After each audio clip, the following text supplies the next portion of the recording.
Monsoon सत्र में आप सबका स्वागत है। सावन का पवित्र मास चल रहा है और इस बार तो डबल सावन है और इसलिए सावन की अवधि भी जरा ज्यादा है और सावन मास पवित्र संकल्प के लिए, पवित्र कार्यों के लिए बहुत ही उत्तम माना जाता है। और आज जब लोकतंत्र के मंदिर में इस सावन के पवित्र मास में मिल रहे हैं तो ये लोकतंत्र का मंदिर ऐसे अनेक पवित्र कार्य करने के लिए इससे बड़ा उत्तम अवसर नहीं हो सकता है। मुझे विश्वास है कि सभी माननीय सांसद मिलकर के इस सत्र का जनहित में सर्वाधिक उपयोग करेंगे।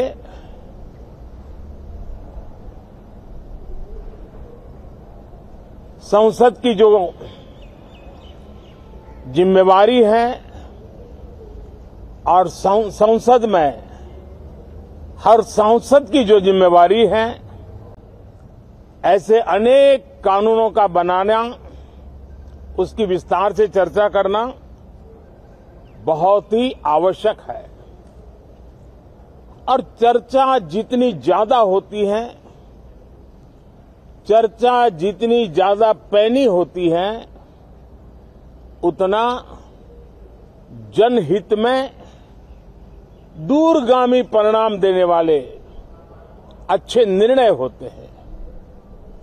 सदन में जो माननीय सांसद आते हैं वो धरती से जुड़े हुए होते हैं, जनता के दुख दर्द को समझने वाले होते हैं और इसलिए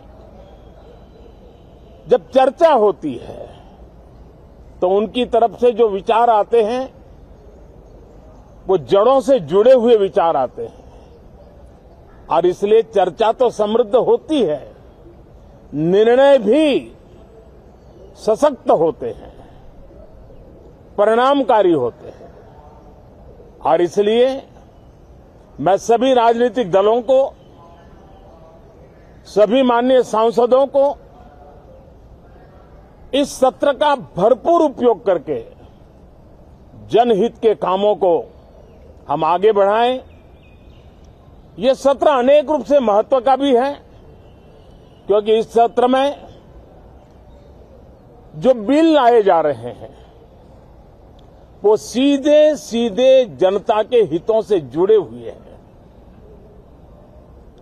हमारी युवा पीढ़ी जो पूरी तरह डिजिटल वर्ल्ड के साथ एक प्रकार से नेतृत्व कर रही है, उस समय डेटा प्रोटेक्शन बिल देश के हर नागरिक को एक नया विश्वास देने वाला बिल है और विश्व में भारत की प्रतिष्ठा बढ़ाने वाला बिल है।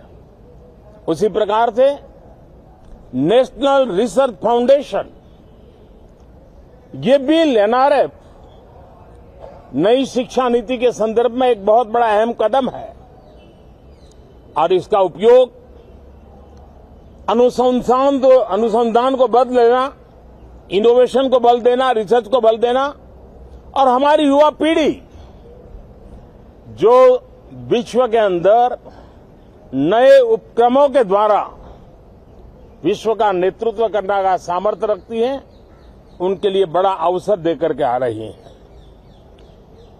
जनविश्वास बिल सामान्य मानवीय के प्रति भरोसा करना,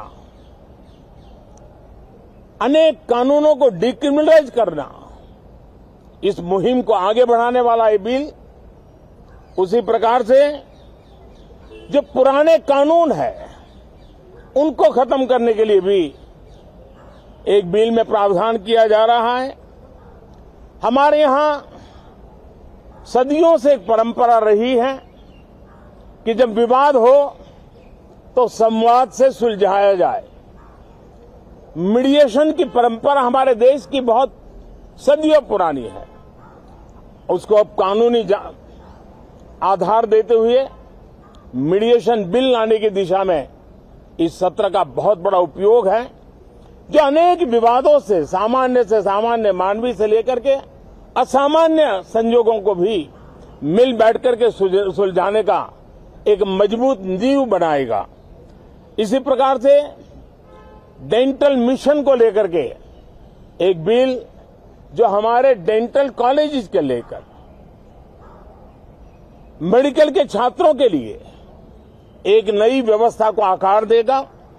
ऐसे अनेक महत्वपूर्ण बिल इस बार इस सत्र में संसद में आ रहे हैं। तब ये जनहित के हैं, ये युवा हित के हैं, ये भारत के उज्जवल भविष्य के लिए हैं। मुझे विश्वास है कि सदन में गंभीरतापूर्वक इन बिलों पर चर्चा करके हम बहुत तेजी से राष्ट्रहित के महत्वपूर्ण कदमों को आगे बढ़ाएंगे। साथियों, आज जब मैं आपके बीच आया हूं, इस लोकतंत्र के मंदिर के पास खड़ा हूं, तब मेरा हृदय पीड़ा से भरा हुआ है, क्रोध से भरा हुआ है। मणिपुर की जो घटना सामने आई है, किसी भी सभ्य समाज के लिए ये शर्मसार करने वाली घटना है। पाप करने वाले, गुनाह करने वाले कितने हैं, कौन है, वो अपनी जगह पे है, लेकिन बेइज्जती पूरे देश की हो रही है। 140 करोड़ देशवासियों को शर्मसार होना पड़ रहा है। मैं सभी मुख्यमंत्रियों से आग्रह करता हूं कि वे अपने राज्य में कानून व्यवस्था को और मजबूत करें, खास करके हमारी माताओं बहनों की रक्षा के लिए कठोर से कठोर कदम उठाएं। घटना चाहे राजस्थान की हो, घटना चाहे छत्तीसगढ़ की हो, घटना चाहे मणिपुर की हो, इस देश में, हिंदुस्तान के किसी भी कोने में, किसी भी की राज्य सरकार में राजनीतिक वाद विवाद से ऊपर उठ करके कानून व्यवस्था का महात्म्य, नारी का सम्मान, और मैं देशवासियों को विश्वास दिलाना चाहता हूं, किसी भी गुनहगार को बख्शा नहीं जाएगा। कानून अपनी पूरी शक्ति से, पूरी सख्ती से एक के बाद एक कदम उठाएगा। मणिपुर की इन बेटियों के साथ जो हुआ है, इसको कभी माफ नहीं किया जा सकता है। बहुत बहुत धन्यवाद दोस्तों।